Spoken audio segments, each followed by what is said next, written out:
Good morning, I'm Jordan, a pharmacist with Walker Pharmacy.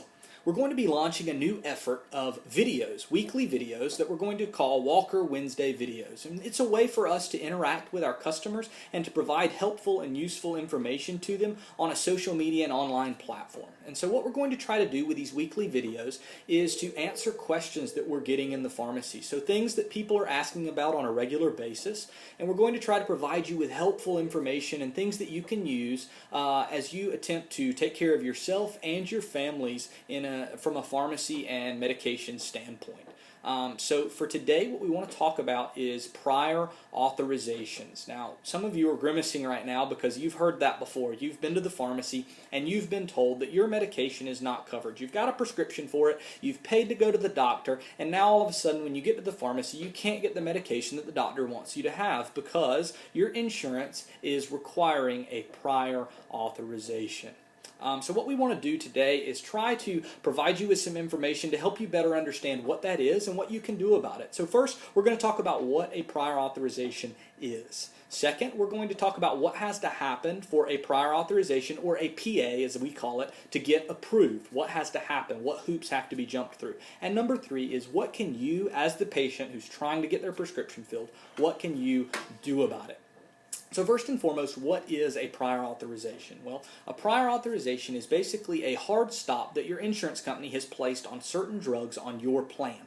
So they are saying, let's say you are trying to get a prescription for Nexium filled, and so you bring in a prescription for Nexium, and the insurance company says, nope, not going to pay for it, we're going to require a prior authorization.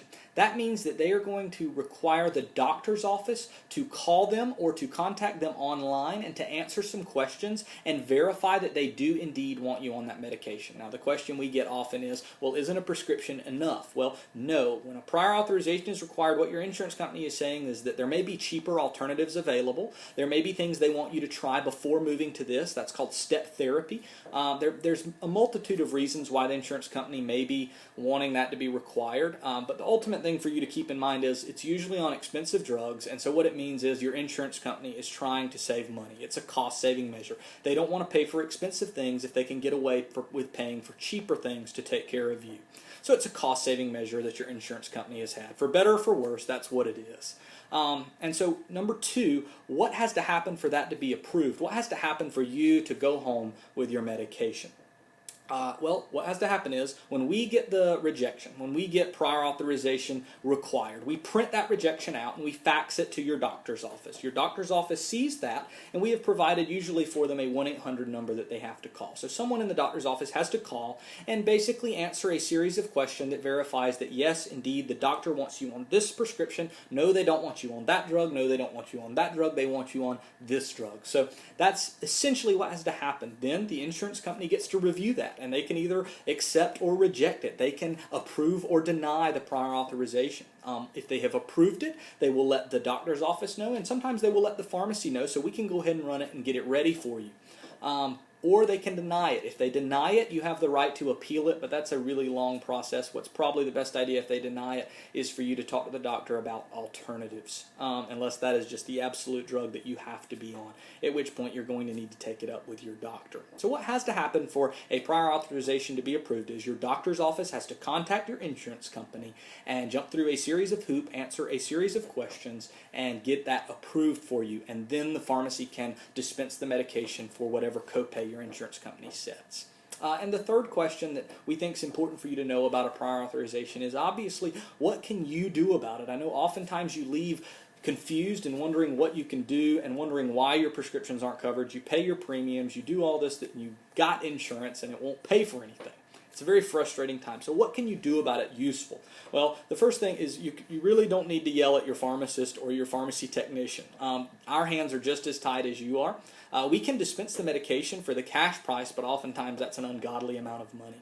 So what you can do that would be useful and helpful and make it most expedient for you to get your medication is you can first and foremost call your doctor's office. Give them a call, let them know that the pharmacy has requested a prior authorization for your medication, and ask them politely how long that will take. We're not telling you to badger your doctor's office, because that may just make it take longer if they're having to field calls from you multiple times a day.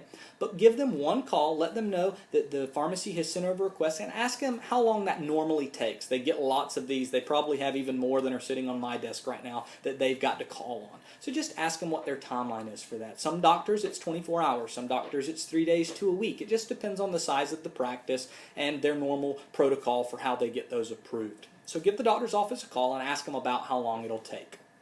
The second thing you can do is to call your insurance company. Ask for alternatives. What is covered on my plan? What could I talk to my doctor about switching to? Those are some useful things for you to know, so that you can have some alternatives to present to your doctor the next time you talk to them that may be covered without a prior authorization. At that point, it's a waiting game. You can call us anytime, call your pharmacy anytime and say, hey, I'm waiting on a prior authorization. Could you see if it's covered yet? And even if we haven't received something saying that it's covered, we can reprocess the claim again and again and again and let you know if it's covered or not. Now, if we're still getting the same rejection, we'll tell you, nope, it looks like that the prior authorization is still required and we're going to have to wait on your insurance a bit longer. And a lot of times what I will do is reprint that and send it to the doctor's office again just to make sure that they received it the first time and they are working on that for you. So your third option is to call the pharmacy and verify after a day or two if it's gone through. So we realize that prior authorizations are an extremely frustrating thing. They're an extremely frustrating thing for us as well. It's a cost-saving measure that your insurance has put in place.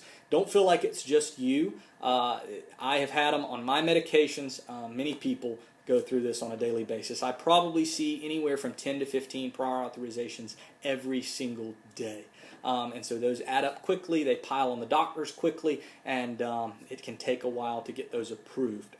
A lot of places are implementing good things, so some doctors' offices have a specific day. Maybe on Wednesday, a nurse comes in and knocks all those out. So that's the kind of information you can get when you call the doctor's office and ask how long it will take. So again, prior authorizations are a hard stop that your insurance is putting on certain medications. They're saying they will not pay for it until they get an approval from the doctor to do that. The prescription is not the approval. The prescription is just the prescription. The doctor actually has to complete and go through an approval process. What does it take to get it approved? Well, they have to submit all the answers to those questions. Then they have to get approval from the clinical team at the insurance company. What can you do? You can call your doctor and ask about how long that will take, just so you know what to expect. Again, don't badger them, please. And then you can check back with us again and again and see if it's covered yet. And also you can call your insurance company to see what some alternatives might be, what's preferred, what's in network, or what's on your plan to be covered. And that's about it for those prior authorizations. It's a hassle. It's something we hate to see, but you do need to know how to deal with it because they are getting more and more common. So if you have any questions, give us a call at any of our locations, and the pharmacist or the technicians will be glad to talk to you about these things. And check back with us next week on Wednesday for another Walker Wednesday video and some information that will hopefully be helpful to you. God bless.